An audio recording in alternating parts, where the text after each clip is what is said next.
kinakailangan. Sa alam ko, dinala ko nga, PMR, yung aking hindi pala kinakailangan dahil ako'y dumating dito ng handa. Dala ko yung aking resulta ng aking drug test result na negatibo. Ako sa tingin ko dapat nagsisimula ang mga aspirante sa anumang posisyon, lalo pa sa pagkasenador, ng pagsusumite ng kanilang negative drug test result. At ganun din ang patuloy na hamon bilang bahagi ng hakbang ng maisog, calling for transparency, accountability, peace and security. Ang hamon sa lahat ng nasa Executive Department mula Pangulo hanggang sa pinakamababang posisyon, magpakita kayo ng inyong negative drug test provided the drug test is one that is fair, credible, transparent, and open.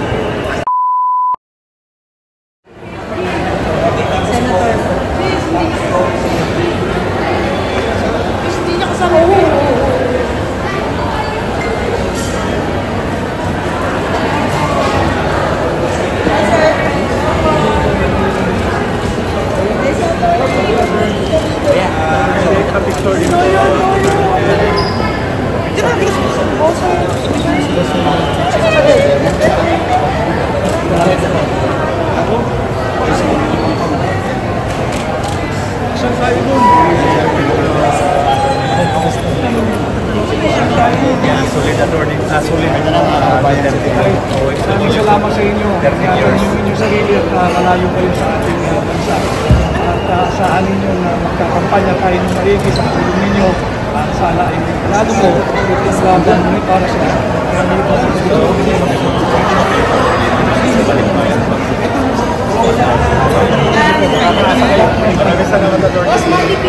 Hi, sir. Marty Page, sir. Kanina pa ba kayo? Saan tayo?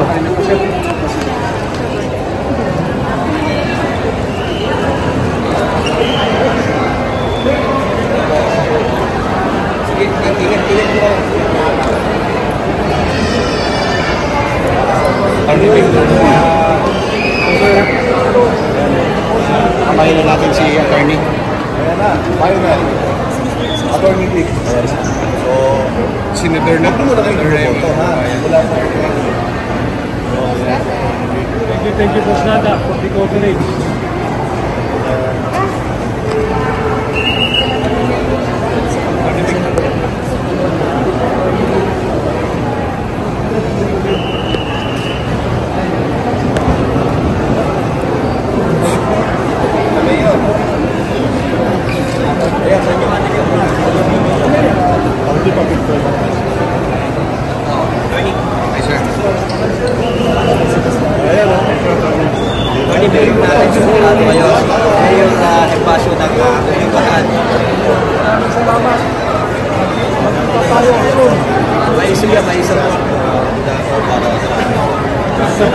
Hindi na po nakarating, nag-reflect daw siya kung mamarita eh.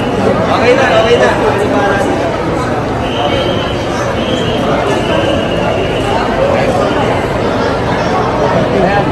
Hindi mo na tayo kay Atty. Vic.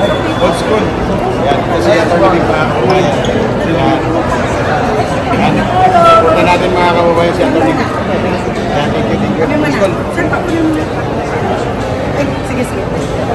Kamu muna. Ay, naman. Kasamahan. Ayun. Alright. Eh, isang bilasin mo naman. Ito, bilasin mo na.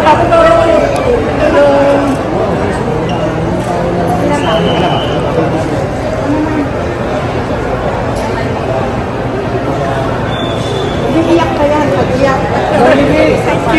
Ang senador natin, susunod natin senador. Mensahe lang po, mensahe lang. Sana ho ay samahan ninyo ako sa lakbayang ito. Ito'y para sa inyo. At ating isulong ang ating layunin patungo sa good governance at war on corruption. Okay, thank you. Pwede po ako ba? Ano kayo? Una ko, sundan na lang po kami doon. Kasi po ibang si maraming mga kasama. Nagsasalita ko si Senator Vic. Sa labas po. Thank you. Doon na tayo? Opo. Meron. Ang hinitay pa rin naman po. Meron lang po siya picture. Ay, yun na. Thank you. Magkita tayo soon, whether sa video ulit o in person, sana tulungan mo. Itong ginagawa nating pagtakbugin siya. Ay, sige. Sige. Salamat. Pauwi na po yan from Norway. See you soon. Uuwi po siya para suportahan lang po kayo. See you. Thank you. Message mo sa live ko. Ay, maraming pong salamat sa inyo sa inyong pagsuporta at pagsubaybay. Sana po ay tulungan niyo ako sa aking layuning ating isulong ang ating good governance at wako ng corruption. Maraming salamat at mabuhay po ang lahat ng Pilipinas. Yes. Mabuhay, attorney. Lahat po ng ating mga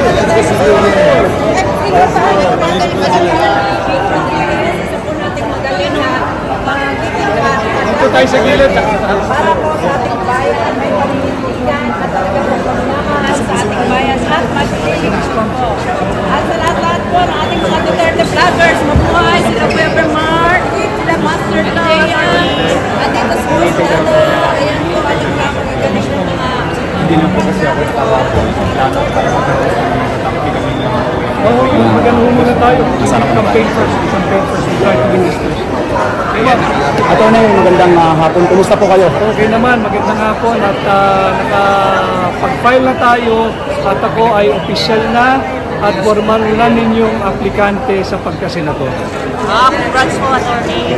Diretsong tanong, Attorney. Ano po ang aasahan ng taong bayan sa inyo ngayon? Lalabanan natin lahat ng tiwali sa gobyerno, isusulong natin ang good governance at ang ating war on corruption. Ano po ang panawagan ninyo sa mga nangyayari ngayon dyan sa HOR at saka dyan sa Senado? Kinakailangan, alam ko, dinala ko nga, PMR, yung aking hindi pala kinakailangan dahil ako'y dumating dito ng handa, dala ko yung aking resulta ng aking drug test result na negatibo. Ako sa tingin ko dapat nagsisimula ang mga aspirante sa anumang posisyon, lalo pa sa pagkasenador, ng pagsusumite ng kanilang negative drug test result. At ganun din ang patuloy na hamon bilang bahagi ng hakbang ng maisog, calling for transparency, accountability, peace and security.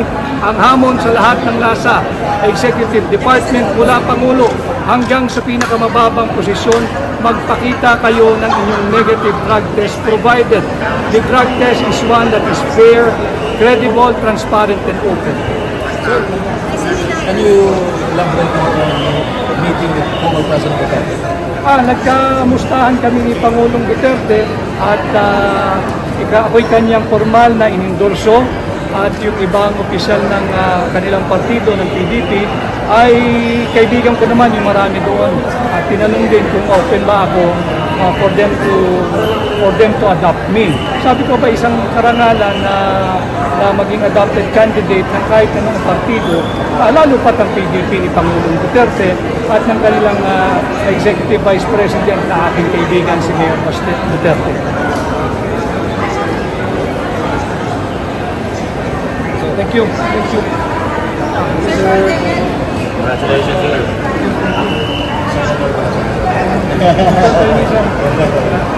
Saan tayo pa?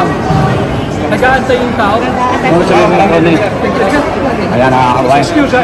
Dito, sasama kami doon. Ayan, sasamahan na natin sa